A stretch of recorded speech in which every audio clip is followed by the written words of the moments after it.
That's a pretty good batting average for sure. It is. You're part of they. You are they. And so you want to get everybody on the same page. I'm burning hot. I just want to think about life.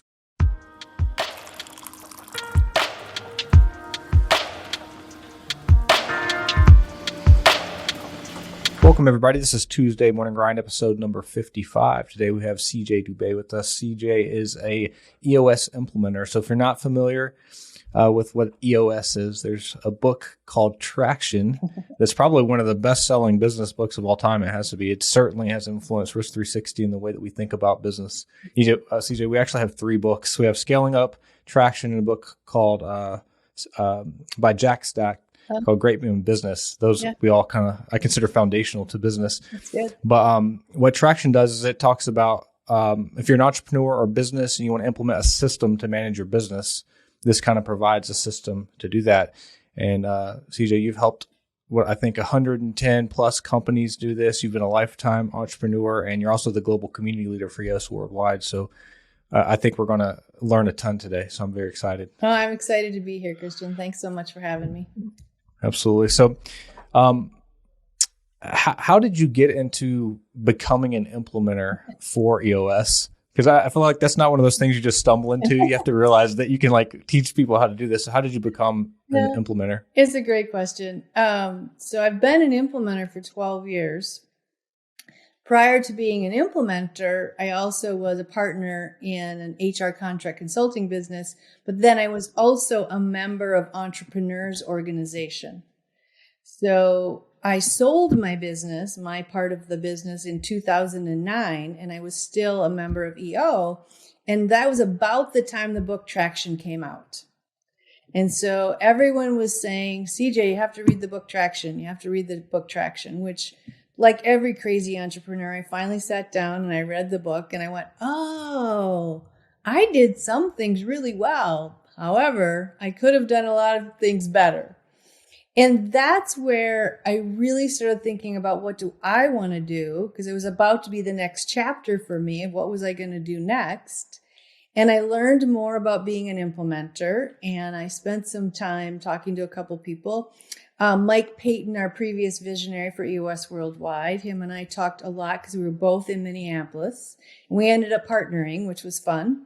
So I went to boot camp. I drank the Kool-Aid, and here I am 12 years later. Nice. Yeah. Traction is one of those books so we have quarterly meetings, then we do an annual offsite as a whole team. Mm-hmm. We have 40 people, so not a huge company. But Traction is one of those books I dust off ahead of every quarterly and annual, just to kind of get some ideas about how I should run this meeting again. But you've done 110 companies. I think I read that. Sorry if I have that wrong, but somewhere 100 plus companies. What are some of the trends you're seeing? Are there things that are needle moving activities that any company can benefit from? You're if you walk in, you're look, 80 of the last 100 companies I've looked at, this is a game changer for them. Are there any things that stand out to you like that? Well, let me just back us up just a little bit. Sure. So EOS, at the end of the day, is a system for managing human energy. That's really what it is. And there are 6 key components that make up the EOS model.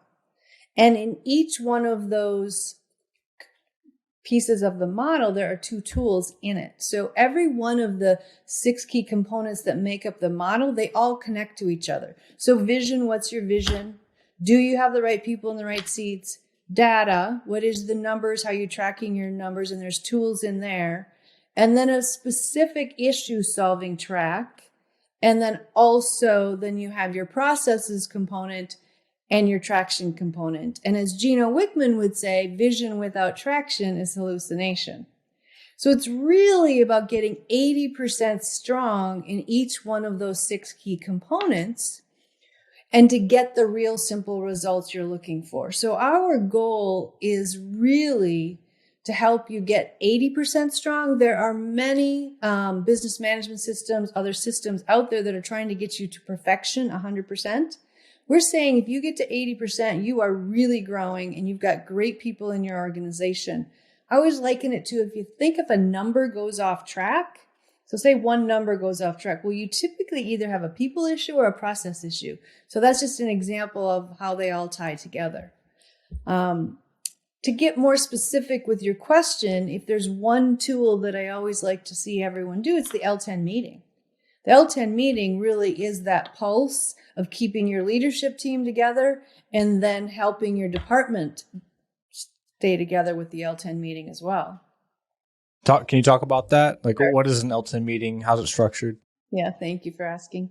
So the L10 meeting, it's in the meeting pulse. So to what you said earlier, there are 3 different ways that we do meetings. So we do meetings on an annual basis, the 2-day retreat format that you mentioned, quarterly basis, all day offsite, quarterly meetings, and then the weekly, what we call the L10 meeting. An L10 meeting simply means you want your meetings to be 10s. And if you are, following 5 rules, same day, same time, start on time, end on time, and same agenda, you're doing really well right there. So the L10 meeting, I always say, is about keeping the circles connected. That's just my way of saying it, because as leaders, we're always running really fast. So to our ability to sit down with each other, talk to each other, whether that be in person or Zoom, it doesn't really matter, and follow the agenda, which is a segue.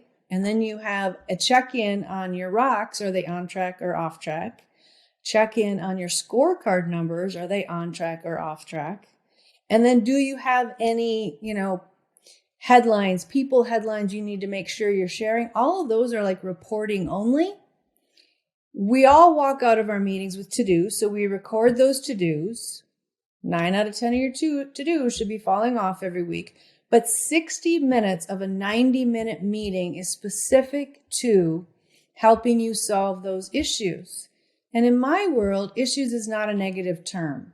It's an idea, an opportunity, as much as it is a concern, problem, obstacle, or even a status update. But you're spending 60 minutes of a 90-minute meeting solving your issues to help move your business forward week after week after week. Do these usually... So we're working through like meeting rhythms at Risk 360 now, because we're kind of like, we're losing span of control where our top level managers can't be in all the big meetings. So like department level folks have to be in meetings.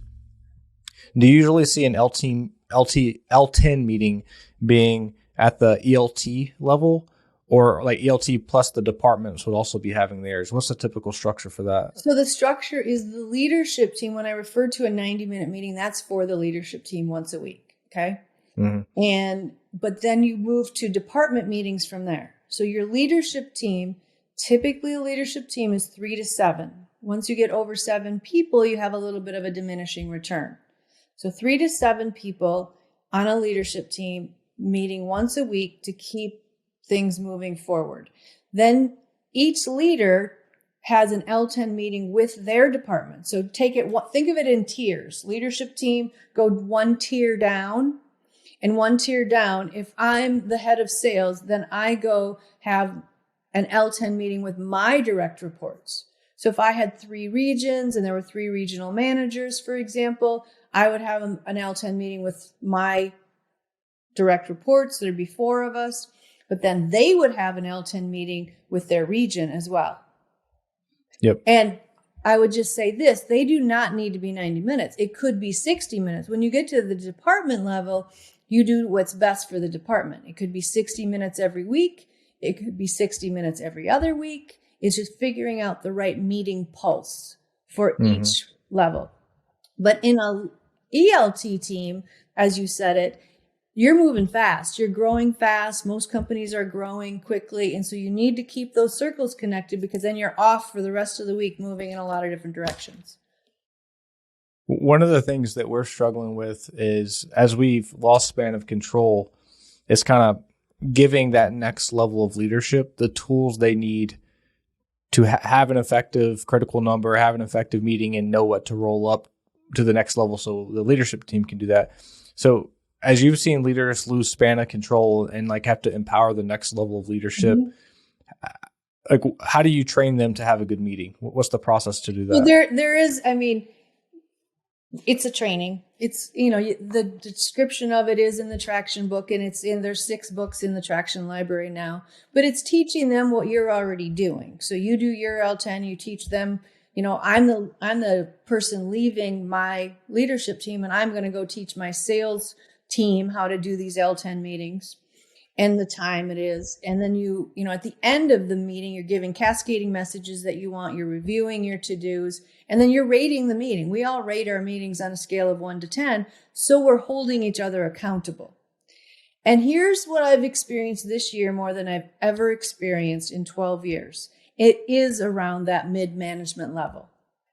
So whether it's because so many of us leaders ended up back in our business more because of COVID and hard to find people and all of that. So the key thing is really focusing on right people, right seats at the mid-level manager, because we as leaders can never work on our business if we don't teach that tier right, that mid-level manager to one, LMA themselves, lead, manage, and hold people accountable. The better the mid-management level, the more the leadership team can do to work on the business to continue its growth overall. So talk about that a little bit. You use the words from Traction, right people, right seats. Mm-hmm.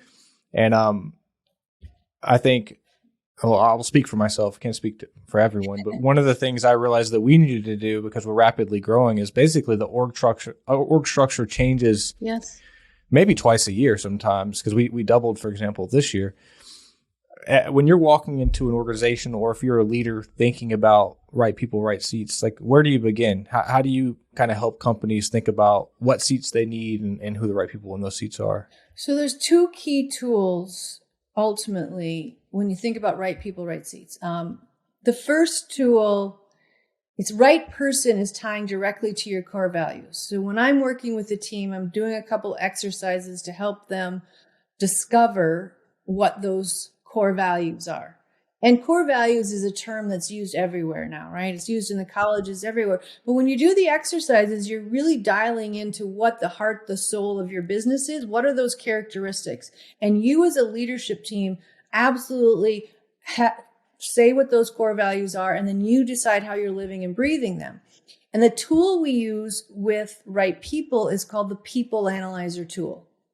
And the People Analyzer tool is, once you have your core values, you create a bar plus, which is majority of the time, 90% of the time, plus minus. Think of it sometimes yes, sometimes no, but think of it more like a 70-30. And then a minus is someone that shows up and it's 50% or less. They just don't have that value. Have you ever worked with someone and you knew they were really great at their job, but you rubbed wrong with them? Yep. Yeah. So that's most of the time there's a value. You're just not aligned. That doesn't mean that person wouldn't be great in another business. They're just not aligning with your core values. Okay. Yeah, we do the GWC core values thing at Risk 360. Yeah. We have some blog posts on it. So if anyone Googles GWC core values, Risk 360 is a blog post. There's other posts on the details. So that's the People Analyzer tool that gets you right people. Now, right seats, the tool is the accountability chart, which GWC ties right to the accountability chart. So think of the accountability chart as an org chart on steroids, because every seat in the accountability chart has 5 roles in it. What are the main roles that seat is that you want to hold that person accountable to? Okay.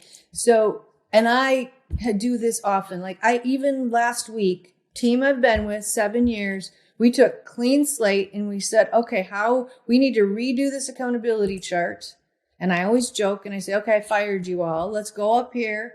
Let's think on the business. What's the right structure that's going to take us to our 3-year picture now? So you've built your 3-year picture. What's the right accountability structure to get us to that 3-year picture? And once you build it, you got to start moving to it now, usually, because you're feeling the pain and the stress cracks from a lot of growth. Sometimes you have someone that you absolutely love and adore them, but their seat's too big or their seat's too small, right? Yep. And if you were working with me and you're a for-profit business, I would convince you that you don't have a seat for them as much as you think they're a great person. And that's hard. That's absolutely. That's one of the hardest parts about, like, for a start. We work with a lot of startups and high growth tech companies, and we are one. And one of the phenomena that we've had to just get comfortable with is a lot of times the people who got you to that level aren't the right people to get you to the next level. And that doesn't mean you necessarily want to ditch them. Maybe you need to find a better seat for them. Right. You need to evolve the role, change the org structure, or whatever it might be. But that's really challenging because it requires a lot of thought. It is really, really challenging. And you know what? To be totally honest, if you didn't feel a lot of pain for it, I don't know how great of a human you would be. Because sometimes we have to feel it in our heart that this isn't great. But the message I want everyone to hear is, as a leadership team, our lens needs to be from the greater good of the business. That's what we're there for. So for the greater good of the business, what needs to happen? And sometimes even a leader has to come off the leadership team.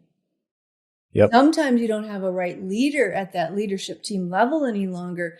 And for the greater good of the business, that's the right thing to do.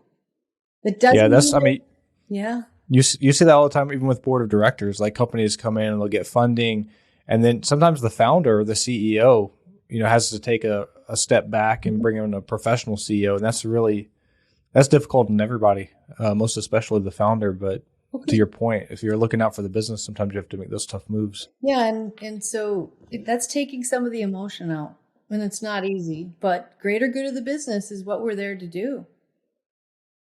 You've talked about meeting rhythms and right people, right seats. One of the things I wrote down is, I would say we kind of self-implement Traction, limping along, and it's been a 6-year journey so far. But we think about this all the time. But as we've added people to the team or new leaders, sometimes you have skeptics, like folks who just aren't buying in on the structure, or maybe kind of detractors just based on their prior experience. Sometimes for good reasons.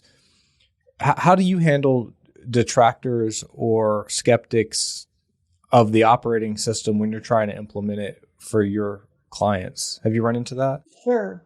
I mean, in the very beginning, when I'm talking to someone that's interested in implementing EOS, I simply say, there are a lot of business management systems out there. Just choose one.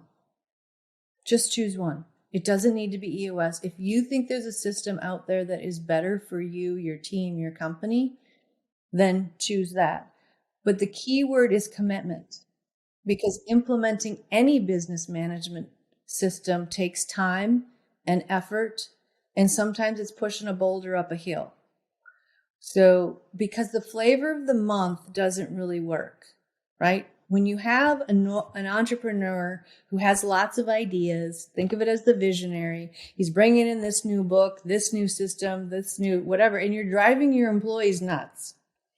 And so if you can just pick one, stay committed to it, everyone in the business will be happier, and you'll have arrows going up and arrows going down, and everyone aligning better.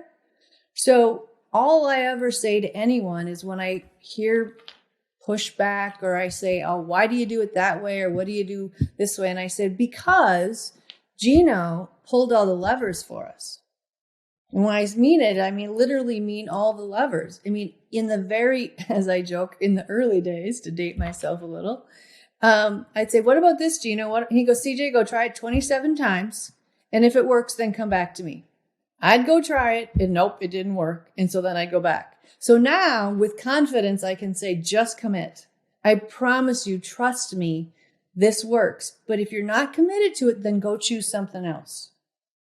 Yeah, there's something I've kind of realized being in this business for the last 6 years is sometimes a sub-optimized decision, so like let's say a 60% decision, is way better than an ambiguous or no decision at all. 100%. And I think that applies to this. Like, just choose an operating system. You're going to be way better off than if you didn't choose one, or if you, just let life decide and let it limp along. I say just decide often to a lot of things, because when it comes to a business management system, EOS is time-based learning. So on average, it takes 2 years to teach all of the foundational 20 tools in our toolbox. We have many, many other tools in the 20, but to get through the 20 tools in the toolbox takes about 2 years, 10 days in 2 years' time. Mm-hmm. All I'm asking for is your mental commitment to do that. And then if somewhere on that journey it's not right for you, I simply say, okay, it's not right for you. I can only say out of 118 clients that I've worked with, only 2 has it not been right for. That's pretty good. That's a pretty good batting average for sure. It is. And so, again, I'm there to teach real simple results and get you 80% strong in what we're doing, what they're doing for their business. So CJ, one of the things we try to do in this podcast is every episode we try to provide like a how-to guide. And I know that it's going to be a gross simplification, but like something that people can take away from it. So one of the things that we've been working on, and it's the end of the year here, is kind of that season of the year where you're working on annual strategy, annual planning. Most people do that kind of December, January timeframe. Mm-hmm. And one of the things that I feel like every time I'm doing an annual meeting, I'm kind of doing it for the first time. And what I mean is like I remind myself, all right, Christian, you're going to put a plan on the page, but then you have to have, 16 meetings before the meetings to motivate and rally everyone else, get their input. Then you have a prep meeting before the offsite. Then you have to tell all the participants like what their role in the offsite is going to be. So it turns into a lot of stuff, but I don't have a structure. Like I feel like every year I tell myself, you should write down every step that goes into you doing annual planning. What do you recommend when it comes to planning for like a big meeting, like an annual strategy meeting or something like that? Are there things you would recommend to get ready for that? Well, so a couple of things. You've mentioned the book Traction, which is absolutely the first book for people to read to understand EOS. Mm-hmm. But there's a book called Get a Grip that was written by Gino and Mike Payton. Okay. In that book, there's a description on how to run an annual. So there's an outline of an implementer taking a team through an annual. So there's a tip there. The tool is the Vision Traction Organizer. So the tool for the annual ultimately is answering the 8 questions. It starts with core values, but then it's about core focus, everyone getting lasered in on why do you do what you do and what do you do. So your purpose, cause, or passion, and then your niche. Really lasering in on what that core focus for your business is. Then we say your 10-year target, which is just your big long-range goal. Where do you want to be 10 short years from now? You can pick anywhere from 5 to 30, but on average, most of the teams choose 10. Then getting on the same page with your marketing. Simplified approach to your marketing strategy. Then it's your 3-year picture. So it's a picture of, say, where do you want to be 3 years from now? So in the year of 2024, where do you want to be? Revenue, profit, measurables, and the 5 to 15 things of what it looks like. Then you take it down to the traction, which is what's your 1-year plan? Because that's the point of an annual meeting, is what's the 1-year plan? Again, revenue, profit, 1 to 2 key measurables, and then the 3 to 7 most important goals for the year. Not the 23 goals for the year, the 3 to 7 most important goals for the year. And then we break it down into rocks. So what we're teaching is your 90-day world, right? So how do I start living my business on a 90-day world? So that's the quarterlies you referred to. Same process, 3 to 7 rocks for the quarter, revenue for the quarter, profit, measurables. And then your issues list is your long-term issues list, is the 8th question. So what are those things that we need to get out of our head?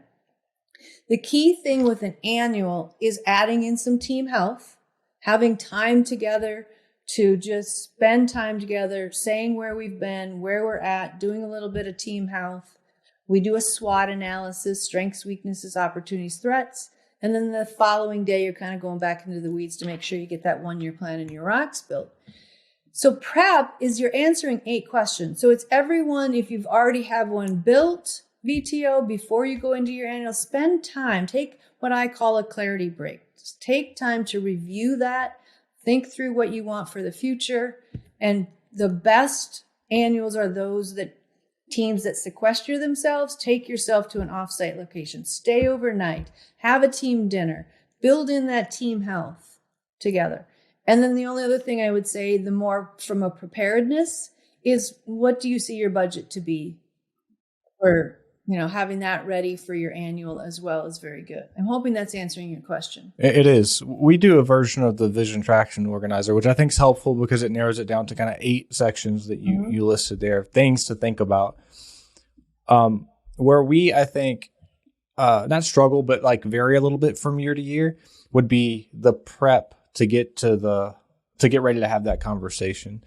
So what we have historically done is each like department head or leader would take a shot at completing the VTO on their own, and then we'd come together and try to get to a final place on that, which could take multiple iterations. Are there tips or tricks that you've seen on like compiling, like for example, if you come up with a vision and you're going to come up with numbers and goals, is that kind of independent work? Then you bring that back as a team and discuss it to finalize it? Or does it work better if someone just owns it and brings a minimum viable product to the table? What have you seen work? Well, you're right on both counts. One is someone needs to be able to get their own thoughts. I mean, you build your core values, right? So you're all 100% on the same page. So the key thing going into a year after year annual is looking at the 3-year picture of where you feel your department should go. Where do you feel the business as a whole should go? So I find, quite honestly, from listening to my clients and listening to many people, oftentimes in the first few years, having a facilitator is very, very good, because that facilitator is able to pull all of the leadership team's ideas together and get you on the same page. Because when you walk into the room, it's not that everyone on the leadership team doesn't have vision, because you have vision. It's just that it's all a little bit different. Mm-hmm. So to be able to get everyone 100% on the same page with what that vision is to be able to compile it all and get agreement. No, okay, we got a little bit from each person. Now let's pull it together so we are all on the same page.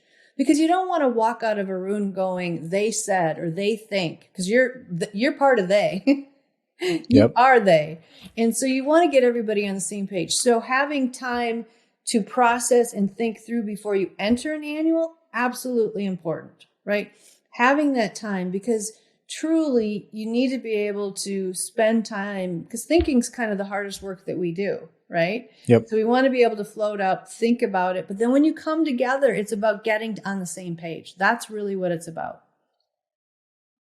I think how we do it is I'll typically take lead of coming up with like vision and strategy, but I'll do that through a lot of side conversations with different stakeholders.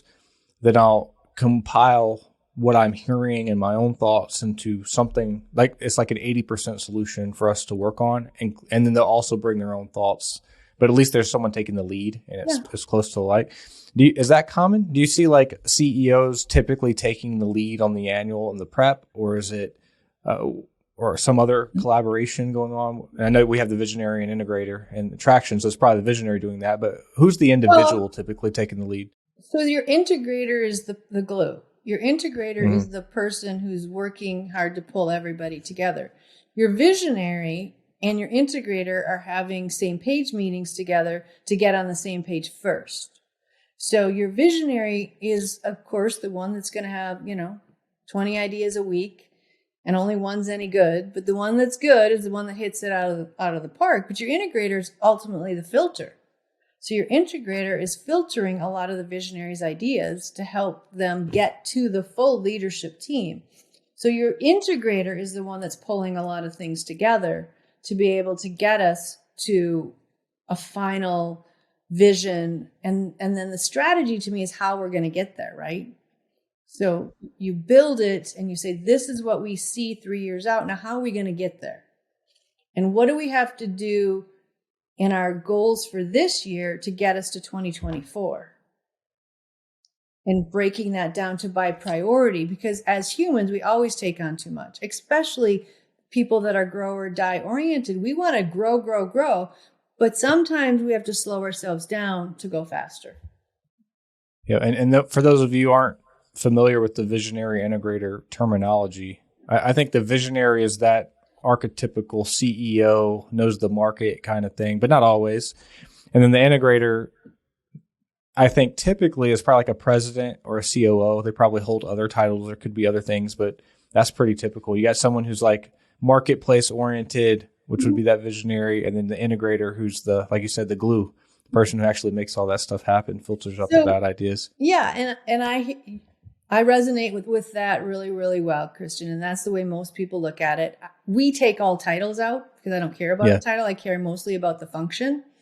But if you think about it, the visionary is the 20 ideas a week, has all the big relationships. He or she is that person that oftentimes is very involved in R&D, and not always, but oftentimes a little ADD. And I can say that because I'm a visionary. The integrator, though, is structured, organized, methodical, truly knows how to pull all the pieces of the puzzle together and make them work. And that's the difference. So, I mean, by title, yes, oftentimes a visionary is a CEO, and typically a integrator has I've seen president type of title. Yep. That's what me and my business partner are. I think we naturally kind of took those roles. I'm the visionary and he's the integrator, although I think we each share attributes of the other title as well. But when we read Traction, we were like, oh yeah, this is like, makes sense why we operate so well together. So that's kind of a cool epiphany. Have you read Rocket Fuel? I have. We read Get a Grip and Rocket Fuel, all three of them. And for those of you who don't know, I think Rocket Fuel, if I recall correctly, is the story version of it. Or no, that's the one that talks about visionary integrator specifically. Yeah, the Get a Grip is the fable format. Get a Grip is the fable format, and Rocket Fuel is for visionaries and integrators. And to put a little plug in there, you can join Rocket Fuel University for free. So people can get on to Rocket Fuel University for free. And we are now doing integrator master classes for integrators to help them to become their best. So there's that book as well. And then the other book is How to Be a Great Boss. And that's for anyone that manages people, anyone who's responsible for what we call LMA, Leadership Management Accountability. And then the book, What the Heck is EOS? Is the book specific for employees. It just helps an employee understand why EOS. Literally, what the heck is EOS? The sixth book just came out in September, which is the EOS Life, written by Gino Wickman. Yep, I actually read that one. Yeah, just read it. Pretty nice. We do the elevate and delegate exercise. That's kind of what fell out of that. We had our whole leadership team do that. So if you're not familiar with elevate and delegate, it's a tool that really helps you as a leader understand where your time is best spent and how to focus more of your time on those elements. And as it implies that you should delegate some of those other activities, which gives young leaders an opportunity to take on those responsibilities. We found a lot of value in that because we have a young management team. Yeah. So they're kind of thinking through, what does it mean to be a great manager? And one of the things it means to be a great manager is to focus your time on manager activities instead of subject matter expert activities. So I think they all found that really valuable. Yeah. The core of the tool, if you really think of the heart and soul of that tool, is what do you love to do and you're great at? What do you like to do and you're good at? And then the bottom left quadrant is what are you good at but don't like to do? Bottom right is not good at and don't like to do. No one should be bottom right. 95% of the world sits in good at but don't like to do. So for leaders, our job is to keep elevating ourselves up because we show up so much better when we love something and we're great at it. And the reality is someone in the world definitely loves what I don't like. Yes, absolutely. I think I realized for myself, I like culture building and brand activities a whole lot, which I kind of knew that, but I had never articulated it to myself. So going through that, I realized that my time was better spent doing more of that stuff. Yes. But some of the day-to-day, like services, administrative stuff that we do, CW, who's our integrator, is really passionate and good at, but wasn't doing as much as that. So we kind of handed off some of those activities as a result of that this year. So that was very good, a huge value for us. Great. I do want to tie this in a bow here, CJ, because most of our audience are entrepreneurs or they're security executives or people building security teams. Yeah. And if you're an entrepreneur, I think it's more obvious how this can help you. This is a system to run your business. I highly recommend it. The way that we implemented it, as we started out with the book Traction, we kind of structured our rhythms around that in a self-implementation format. But we also read Get a Grip, which is the story version of it, which I found helpful just to conceptualize what Traction was talking about. It helped fill in some gaps. Then I read Rocket Fuel, which me and CW, who's my business partner, read just to understand and like nod our heads like, yeah, visionary integrator, like, yeah, this is how we're going to do it. And then the EOS Life, which I just read, was more like, I've been an entrepreneur for 6 years. I'm burning hot. I just want like to think about life and what I really want to be spending my time doing versus the things that I'm grinding away doing that I don't want to be doing. And it was a good little reset for me. I read that. And like I said, we brought forth the Delegate and Elevate stuff. So that's the way that we used it. And I think it's really effective. But a lot of our audience are security executives. Mm-hmm. And I don't think that you need to be an entrepreneur and own a business or be the CEO of a business to implement Traction. No. I don't know if you've seen this, but I think you can do it at a department level because you could have a mission, a vision, meeting rhythms, right people, right seats, all the same stuff, having meeting ground rules. If you have a sizable department, because we have cybersecurity teams that, are anywhere from 1 to 50 people in some cases that are biggest companies. So have you seen companies implement this at like a department level?